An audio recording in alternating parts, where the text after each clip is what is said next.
ଦୁଇ ଦିନ ହେଲାଣି ବର୍ଷା ଯେମିତି ଲଗାତାର ଭାବେ ହଉଛି। ସମସ୍ତଙ୍କ ଘରେ ଚିକେନ କଷାଟା ହଉ କି ନ ହଉ କିନ୍ତୁ ପକୁଡିଟା ନିଶ୍ଚୟ ହେଇଥିବ। ଆମ ଘରେ ତ ଆଜି ପକୁଡି ହଉଥିଲା। ତ ମୁଁ ଆଳୁ ପିଆଜକୁ ସରୁ ସରୁ କରି କାଟି ନେଇଥିଲି।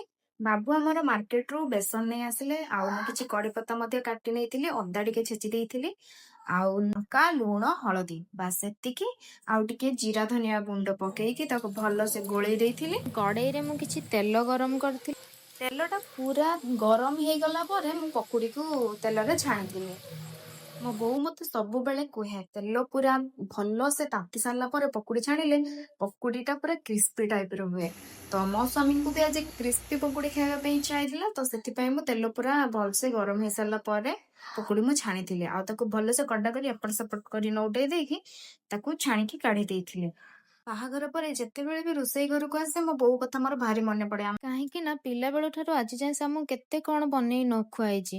ଆଉ ଆଜି ଆମେ ଯେତେବେଳେ କିଛି ଖାଇବା ପାଇଁ ଦଉଛୁ ତ ତାର ଦେହ ଅସୁସ୍ଥତା ହେତୁ ସେ ସବୁ କିଛି ଖାଇ ପାରୁନାହିଁ। ତ ଛାଡ ସେ ସବୁ। ଆପଣ ମାନଙ୍କୁ ପକୁଡି କେମିତି ଲାଗିଲା ନିହାତି ଭାବରେ ଜଣେଇବେ। ବାକି ଘର ଲୋକ ସମସ୍ତଙ୍କୁ ଭଲ ଲାଗିଛି। ପୁଣି ଦେଖାହବ ଆପଣ ମାନଙ୍କ ସହିତ ଆଉ ଏକ ନ୍ୟୁ ରେସିପିରେ। ରହୁଛି, ବାଏ ବାଏ।